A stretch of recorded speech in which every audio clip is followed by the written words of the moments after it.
Hello, I'm Malissa Fritz, host of It Takes a Co-op here at CHS. This month, we're going to learn about one family's focus on caring for the soil and how that turned into a very unique way of advocating for the industry. We're talking today with Shawn Feikema, a cooperative owner and farmer from Luverne, Minnesota, down in the southwestern corner. Shawn, it is good to see you. How are you doing today? I'm doing wonderful, and thanks for having me. Of course.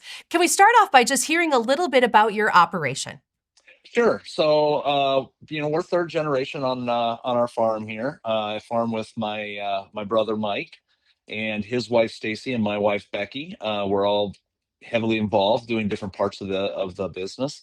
But we, grow row crops. We also grow a lot of small grains that we grow for seed production for cover crop out seed companies, and then corn and soybeans, obviously. And alfalfa, we run a 4,000 head capacity feed yard.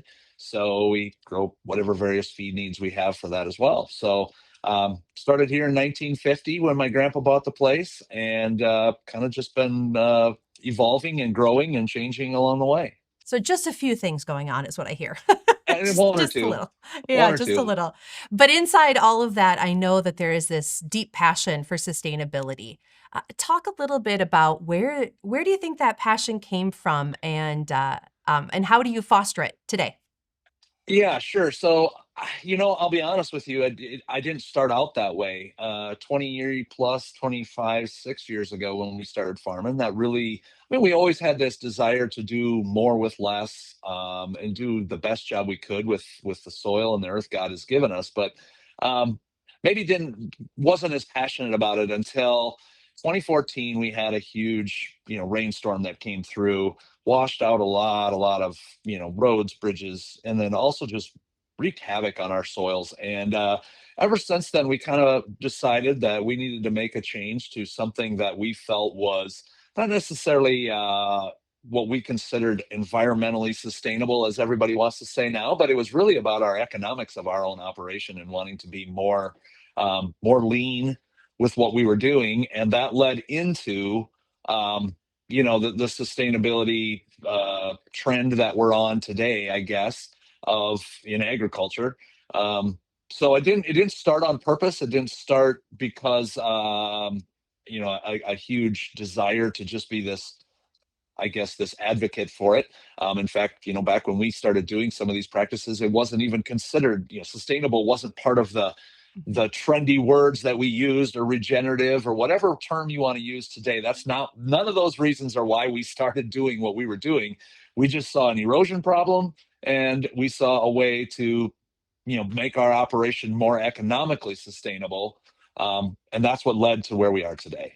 Yeah, So, smart farming, many would call it, right? Seeing what's out there, what do yeah. you need to respond to? How do you Yeah. respond to? Yeah, I I mean, it's like I tell people all the time. We've gotten into this thing of everything's sustainable, this sustainable that, but the reality is, my family's farming operation's been around for, we're pushing 75 years on this location.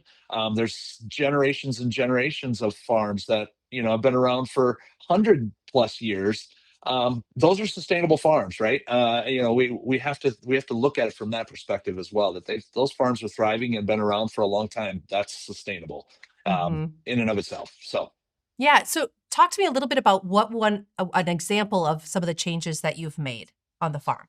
yeah, sure. So we were primarily what everybody else was doing was a conventional till. We pulled rippers, field cultivators and discs in the spring, and then planted. We started down the path of strip till in 20 fall of 2015. So 2016, we harvested our first crop off of strips. We had been dabbling with a little bit of no-till a year or two before that on our soybeans. And so that's where we started. Today we're 100% strip till on our corn. We're about 50% strip till on our soybeans, the rest being no-till.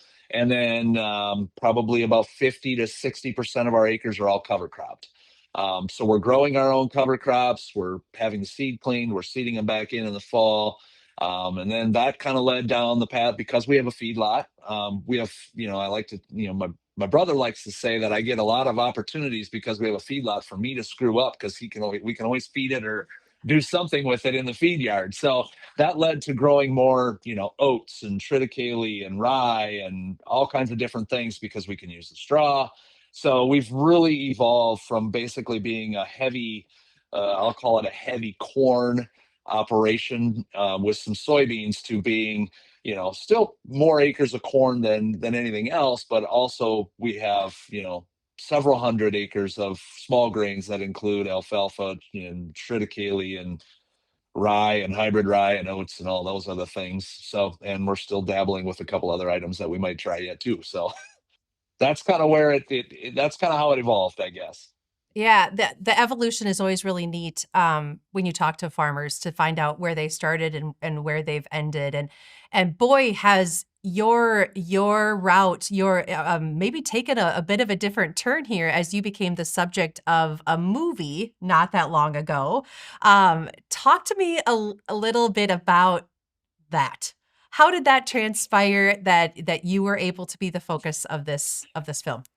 Again, completely by accident. Some people are like, well, how did you get a hold of the producer to start this? I'm like, that's not how this went. This was the other way around. We got into it primarily because we wanted to advocate for agriculture. We knew there's a big story out there about how evil agriculture is, and also the idea that the public doesn't understand what real farming is. Um, a person that I know very well said it to me best because she's not from a farm background, and she's been a part of the tour groups and all the different things we do. She basically said, if you haven't been on a farm in 5 years, you haven't been on a farm because they've changed that much over the last 5 years. And I thought that was very indicative of what's going on. So that's what led us to decide to do this film, and that's where it started. When we just started, they started coming out doing filming, taking shots of planting, spraying, and combining, and working with the cattle and all that stuff. It was about a 3-year process of filming, and yeah, what you've seen is what was transpired from that. So I'm guessing you didn't plan to become an actor, a reality no. star, or any of this kind of stuff. What has it been like since this has all Uh, transpired? it's been an interesting journey. At the heart of it for me, and for our family, is you know we love agriculture. We're passionate about. I'm My wife and I are extremely passionate about sharing agriculture story.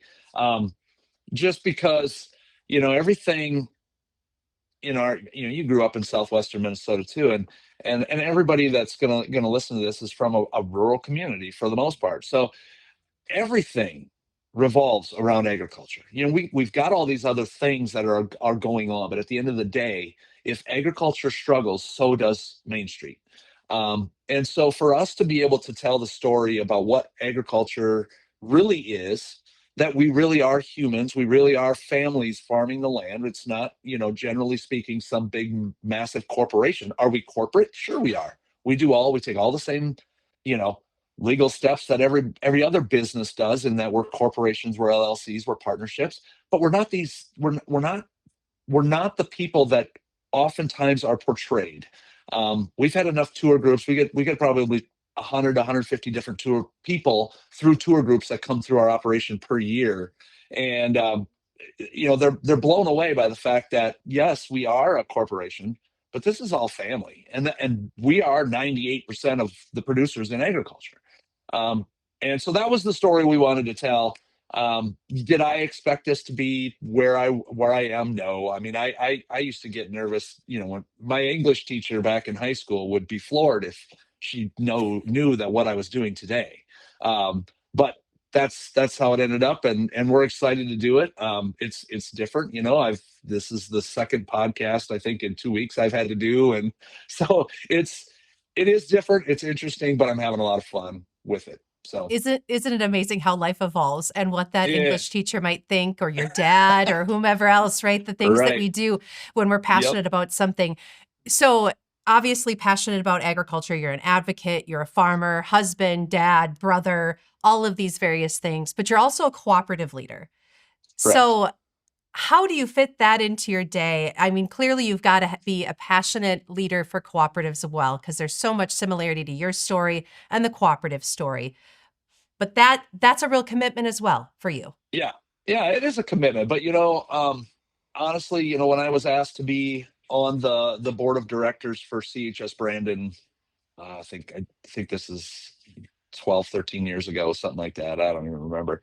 But it was, like at that time I was like, well, okay, I don't know that I have the skills that really are beneficial to the co-op. And I would argue today that sometimes I feel like I get more out of it than what I give back. But it is exactly the same principle. I mean, if we don't have farmers, if we don't have a strong agriculture community, we don't have a community. Mhm. And so at the end of the day, the people that work here and the people that are a part of our co-ops or a part of our hospitals or a part of our schools are involved in agriculture. And we need all of these people to be invested through agriculture. And I think co-op does a great job of doing that, right? The money state, you're an owner, and the co-op has changed a lot too, right? I mean, some people think, wow, the co-op has gotten really big and it's not the real super local like it used to be. And that there is some truth to that. But the reality is that we also have to be profitable for our owners. And so anything that brings profit back to the local community is profitable and benefits the community. And so it's a balance of trying to get all that fit into your day. I'm blessed to have a brother and a team of employees that helps me takes care of a lot of my responsibilities while I'm gone doing a bunch of this stuff. But yeah, it's a balancing act, and I enjoy it. Safe to say that you would encourage others to think about cooperative leadership? Absolutely. It's a great way to, if nothing else. I mean, if there's doesn't mean you have to make a career out of the leadership part of it, right? I've served with a lot of good board members over the years, and all of them understood the fact that it's not necessarily a career unless you want it to be that. If you want it to be that, that's great. But just being able to learn what the co-op does and to really get the behind the scenes um, look at the co-op. I think that's probably the thing that's the most interesting, is to really get to see how the co-op is working on your behalf around the world, which I don't get to see when it's somebody that's not a co-op. I mean, it's Mhm. it's just your local interaction and your local relationship. You have no idea what's going on behind the scenes, right? Um, so that's what's really interesting, and it's a great way to give back to your communities and help your local farmers. Yeah, well said. So let's wrap up today with some thoughts about the future as you think about continuing to advocate for agriculture.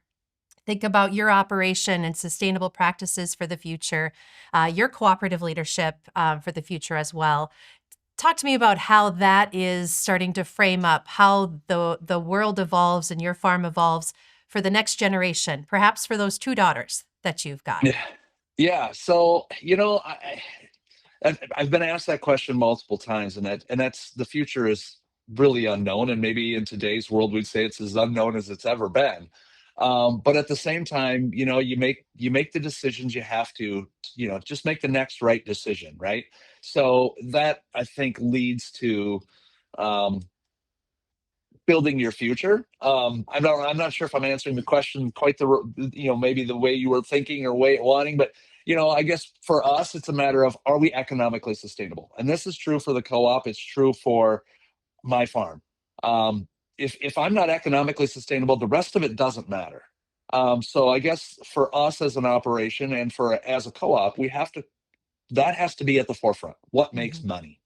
And we are in a very compressed margin time frame right now, and so that requires thinking outside the box. That requires doing the things that are not the easy decisions. Anybody can make easy decisions. What makes leaders is who makes the hard decisions.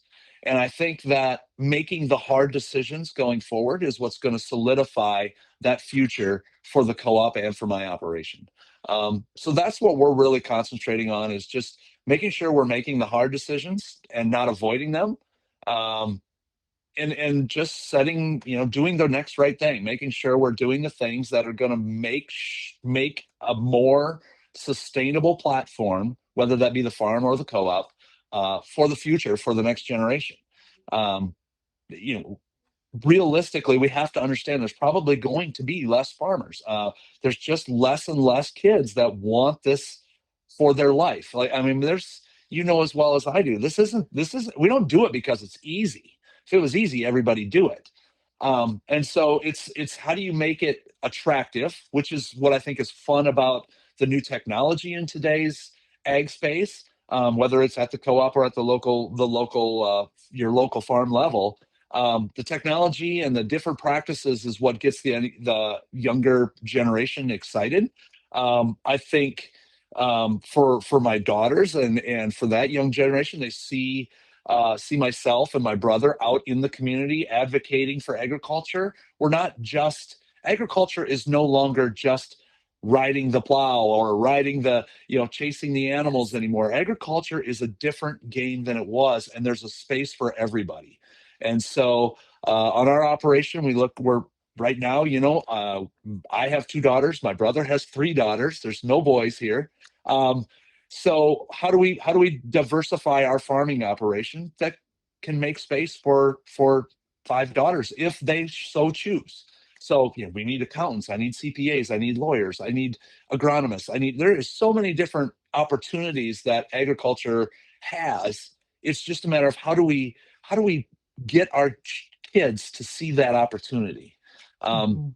and I think that has a lot to do with our attitude and our the way we look at the future. So um, I think our kids see me out being passionate and advocating for agriculture. Well, you don't do that if you don't believe there's a future out there. So I don't know. That was a really long answer to your question, but that It was a great one. I love the fact that at some point in time, down the line, the next generation, there will be five strong women sitting there potentially running, the family farm and another generation of leaders. sure. I want to thank you for the time, Shawn. I really appreciate talking with you, hearing your passion. But frankly, we talk a lot at CHS about creating connections to empower agriculture.